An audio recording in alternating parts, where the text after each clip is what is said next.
Yo, what is going on YouTube? It is your boy GZTV, and I kind of came to a realization when I've been making these videos. These really aren't reviews, they're more of recaps, so I think I'm going to start titling them as such. But yeah, we have the third episode of Season 3. We're just going to have a giant discussion about it, everything that happened. Every once in a while I'll give my input, my thoughts like, oh, this was good, oh, this was bad. But other than that, it really is just us talking about the events of the show. This is pretty much full spoilers. So if you haven't watched the episode and you're not up to the speed up to this point in the show, you should probably go watch it before watching these videos. But let's get into it. Like, do we have to always hear this fucking baby crying? I mean, just an idea. But I think TV shows with babies should just use exposition. Like, have a character walk in and say, finally, the baby stopped crying. He's been screaming for hours. Like, we get it. We get that you're parents. We get that you have babies. You don't need to have a baby blaring, crying in our fucking ears. Like, I know it's a part of the show. I know it's a part of the landscape of being a parent. But come on, man, it gets annoying. Also, I don't know why Joe, being this bookhead, is reading To Kill a Mockingbird. Seems very, immature on his part to be reading that. It doesn't really make sense to me. But, as predicted, the disappearance of Natalie, a wealthy, telegenic white woman with an almighty tech god for a husband, is a major news story. I mean, people say they hate her, people talk behind her back, but at the end of the day, this community still somewhat cares about her, and she's a pretty major part of a somewhat small community too. So, as Love watches the TV vans out the window, Joe's obviously super worried because when it comes to whether to show or tell, Joe will always show and tell. And tell, do both. I mean, more is more. The show, gives it all.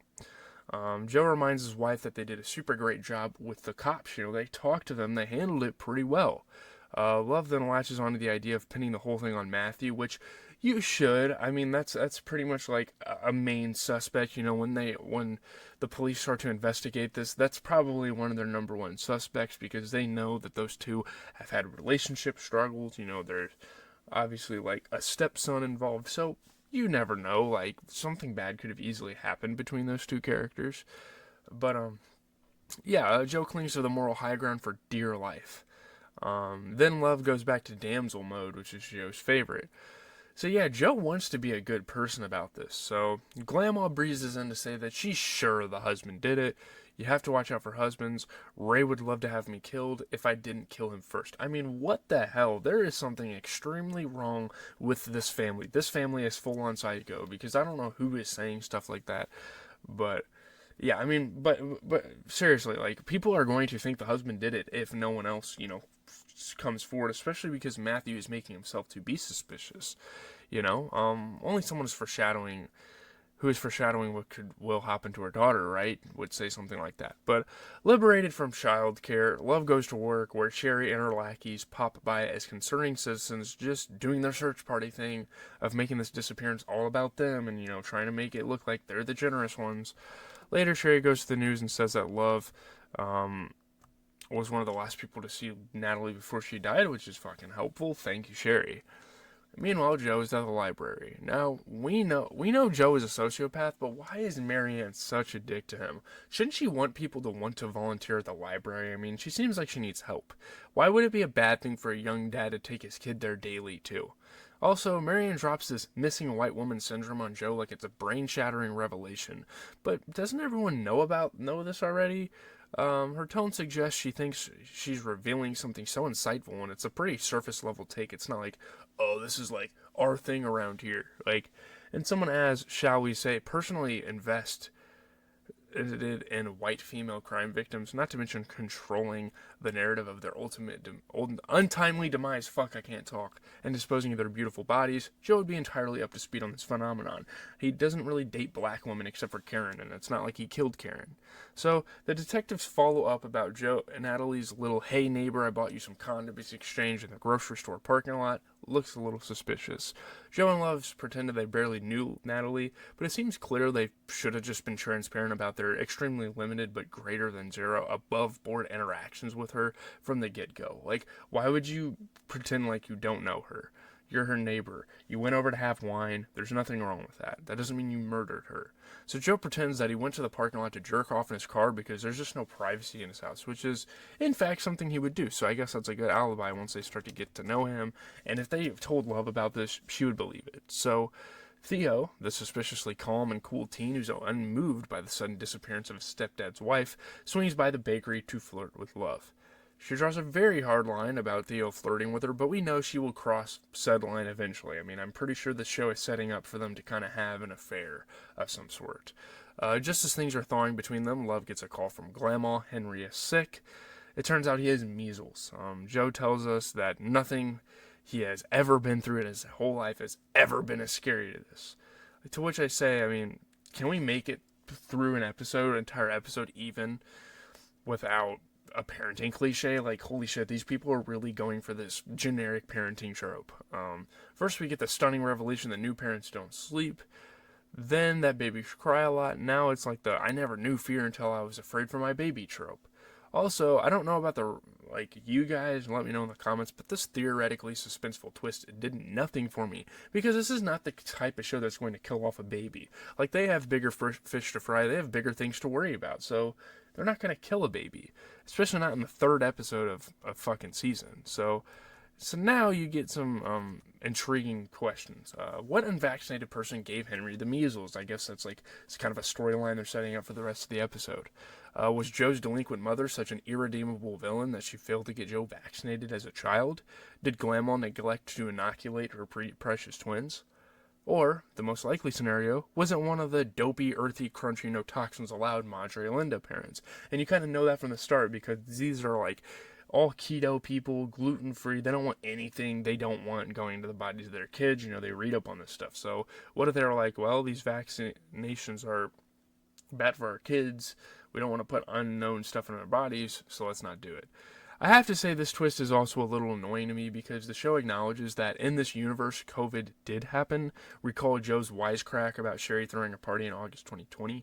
And yeah, the show is acknowledging the fact that COVID happened, and they're including it, and they're making it kind of a story plot. So it seems highly unlikely that the cliquey, judgmental parents who do vaccinate their kids would still be socializing with any anti-vaxxers, at least not at gatherings where children can be. I mean, you guys chose to go to the party, so Love, doing what she did later in the show doesn't really make sense in my opinion. So, in other family news, Grandma spent her money on a vineyard, so Love is on her own for the bakery. I realize we are supposed to be mad at Grandma here, that's what the show's making us do, but Love signed a 3-year lease for a space she can't afford without even consulting whether her mom would indefinitely bankroll her. That's just a premature move. Love's response to this is to tell her mom to get the hell out of her life. Goodbye free childcare. You are fucked, Love. I mean, goodbye free babysitter, goodbye everything. I don't know why the hell Love would do such a thing. But also, the bakery is in the news as the last place Natalie was seen. So now, even more, Love is being thrown into the spotlight, put on the hot seat. So Love determines that acting normal is not working. It's time for Plan B. It's time to take another course of action. She and Joe simultaneously decide to frame Matthew. I do think their back and forth about using the word frame is pretty funny. It makes for a comedic moment on the show. And Joe's fun fact, I did save Natalie's bloody scarf. Just as insurance, not for weird reasons. Love is too relieved to even be mad at this, because obviously they have an angle on the situation now. But just as Joe is gathering up Natalie's scarf to plant evidence in Matthew's trash, his whole body gives out, because he also has measles. I'm not really sure that having vivid hallucinations are a typical side effect of measles, but I won't Google it because it's a pretty fun plot device here, and I'm choosing not to be mad about it. It's cool. I like that they have a unique way of ruining things for Joe, and things going kaput, things going wrong for Joe. Sorry if my chair's shaking. I'm fidgeting right now. But Hallucination Joe tells Measles Joe to throw on a hoodie and jump the fence, and this is such a funny dynamic where you have the Joe he's hallucinating and the guy that has measles, Joe. So Measles Joe goes on a whole fever dream journey to his childhood where he is bullied, and the only person who cares for him is a cute nurse. Oh God, is she dead in the cement foundation somewhere? And regains consciousness on Matthew's couch. Of course, he catches him in the act. To Matthew, asking him, "What are you doing in my backyard?" So Theo and Love bond at the hospital because he locked up the bakery for her and brought her tacos and gave her a hug when she really needed it. Honestly, I approve of all that, even though I worry for dear Theo and anyone who meets Love and Joe. I think things are only going to go wrong for Theo if he gets involved in that love triangle with them.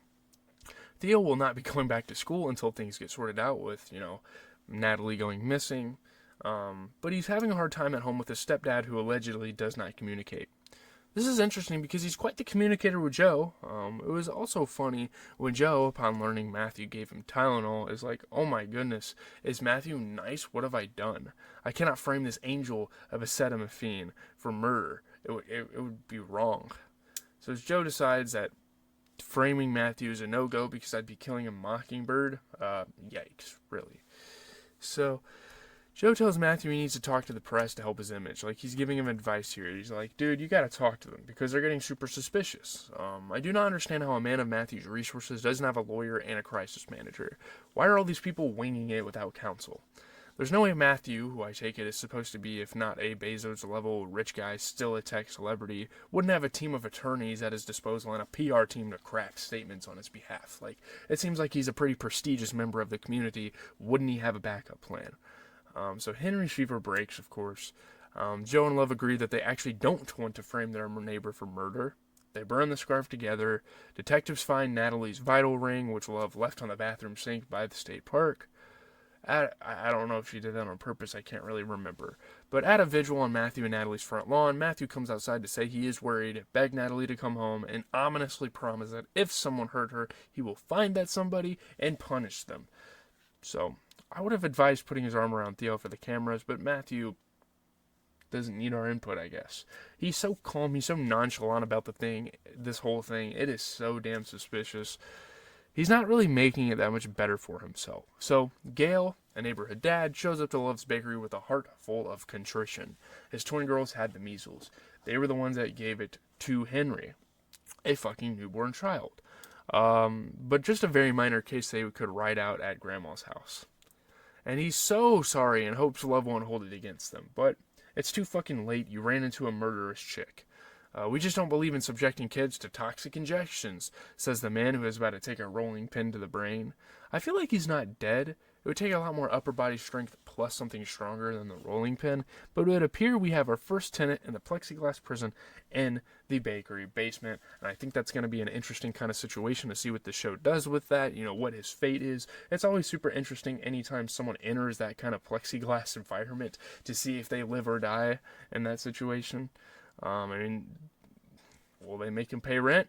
Because they need to pay for the fucking place. Because Love's financial situation is a bit dicier than she was expecting it to be, with her mom pretty much excommunicating her from the damn family. Yeah, I know, I've been watching too much John Wick. But that's pretty much going to do it. I know these videos are pretty low effort. I know there's really not much to talk about, or I'm not like giving my positives and negatives. I'm not doing a full-scale review like movies. I just kind of want to come in here and talk about shit I care about. The show is pretty awesome.